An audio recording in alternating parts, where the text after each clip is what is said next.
The difference between Britain and the U.S. extends far beyond the royal family, universal access to health care, and the pronunciation of words like tomato, aluminium, and herbs.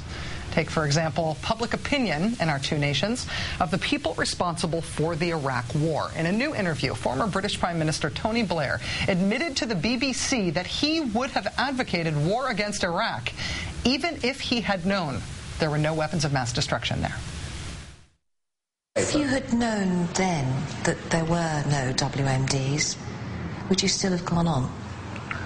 I would still have thought it right to remove them.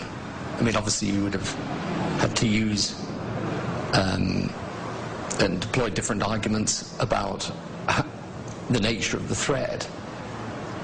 But I find it quite hard because I spend so much time out there now, and they're about to have an election which will be probably the single most significant thing that's happened in that region for many years.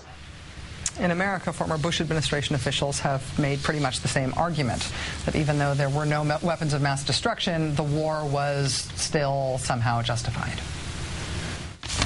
The minute we found out they didn't have weapons of mass destruction, I was the first to say so. My decision to remove Saddam Hussein was the correct decision. This was a bad actor, and the country's better off, or the world's better off, with Saddam gone. I would have liberated Baghdad 100 times over. I think it was the right decision. In Britain now, for making the same argument, there is a new round of very public calls for Tony Blair to be prosecuted as a war criminal. Tony Blair got called a sycophant by a former prosecutions chief in the UK. The current defense secretary there reacted to the former prime minister's comments by saying he would have only supported the war if there were actual weapons of mass destruction. This all happening against the backdrop of an ongoing aggressive Iraq war inquiry impaneled by the current prime minister.